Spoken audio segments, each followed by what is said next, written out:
Hello and welcome to page 17 of Anatomy Coloring Book. This is Dr. Stephen Harkins. In this lesson, we'll learn about the structure of long bones such as the femur. For example, the femur is a long bone right here. Tibia is a long bone. The fibula is a long bone. And we'll be outlining, as I said, their basic structure. Let's start with the end of the bone. The end of the bone is known as the epiphysis. Epiphysis, it's this here and here. It is basically the head of the bone. This area here and this area here, the epiphysis. Now the long part of the bone is called the shaft. This is the shaft of the bone. It's called the diaphysis. The diaphysis.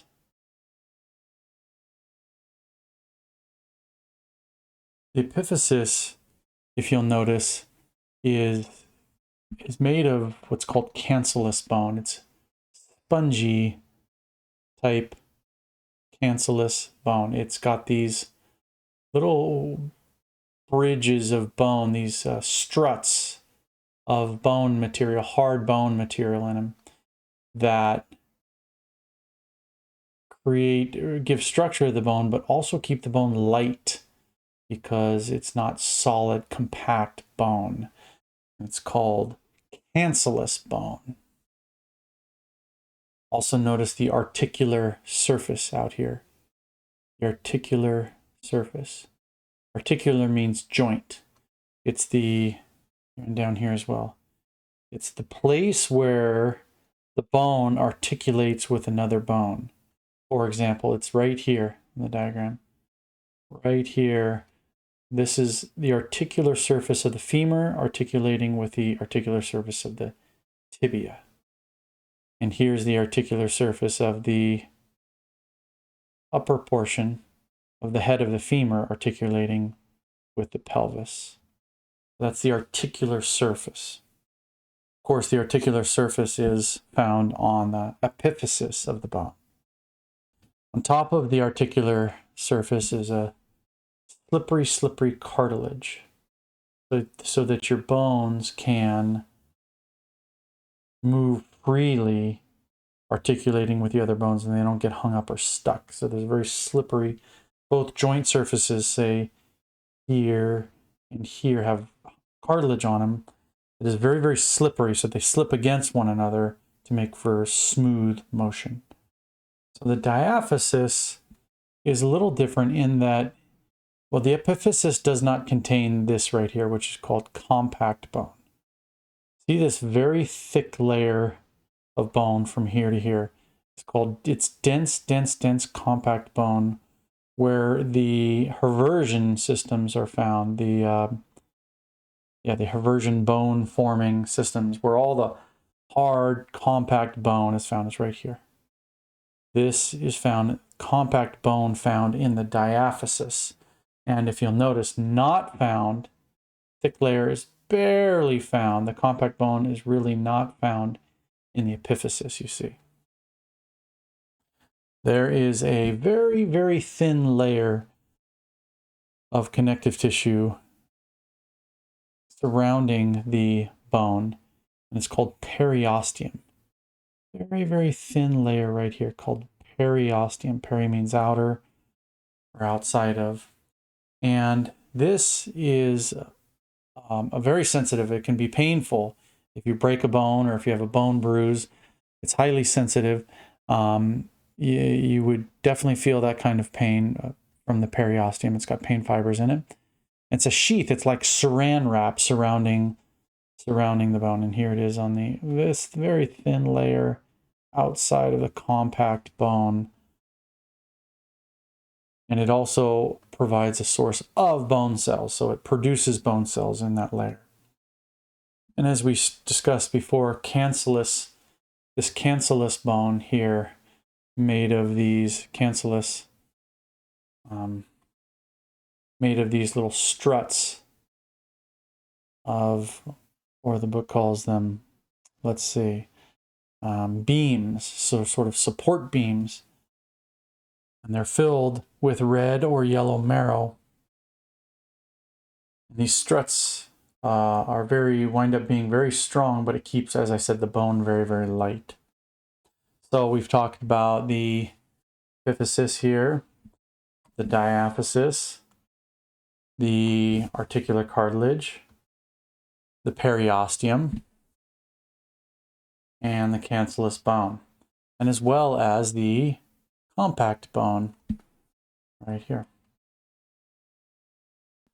Inside the compact bone, or internal to the compact bone, is this area here. And this cavity is called the medullary cavity. The medullary cavity. And it contains blood cells. It contains red blood cells and bone marrow.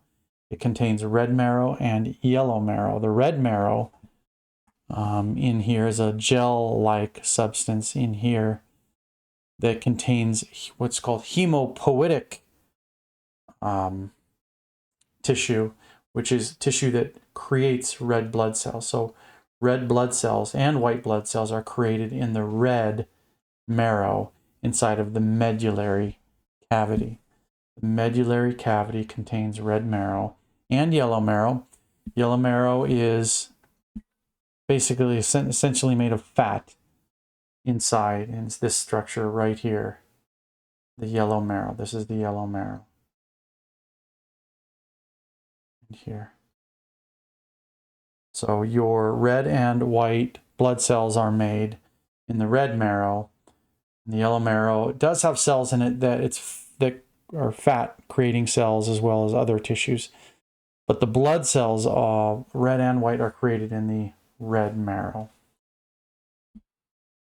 And running right down the middle of the diaphysis is the nutrient artery. Of course, an artery, we know what's in an artery is blood, so it supplies all the blood for all the various activities going on for the bone formation and the health of the bone, and to support the life of the bone, I guess you could say. And it puts off branches to the compact bone too that run through the reversion systems up and down the diaphysis. Let's talk about the function of the bone. Why does it exist? Number one, it is a support structure. A support structure. Number two, so it keeps your shape. It gives you the shape of your body, your upright shape. It's a site of attachment for skeletal muscle. For example, there might be a muscle that will attach on this greater trochanter right here. A muscle, and with its striations. And it might pull this way on the leg as it attaches to this site right here. This muscle might abduct the leg or the femur outward with its contraction in this direction. And thirdly, and also what attaches is muscles. Okay, muscles, ligaments, and tendons. So here's a tendon attaching the muscle to the bone. Muscle, bone, and then a tendon attaching in the middle. Ligaments, which would, for example, right here, there would be a ligament attaching a bone to a bone. A tendon, which we're going to learn about soon, will attach a muscle to a bone. A ligament right here, say the lateral collateral ligament of the leg, of the knee, will attach bone to bone. So also joint capsules. The surrounding every joint is a capsule that's filled with fluid to keep it nice and slippery and moving freely. So those are the functions of the bone. Also, blood cell. What happens inside here? Well, we mentioned the red marrow. The red marrow here is the creation of blood cells inside this area, inside the diaphysis. So significant site of blood development. And that is the end of this lesson on long bone structure. I'm Dr. Stephen Harkins. Until the next lesson.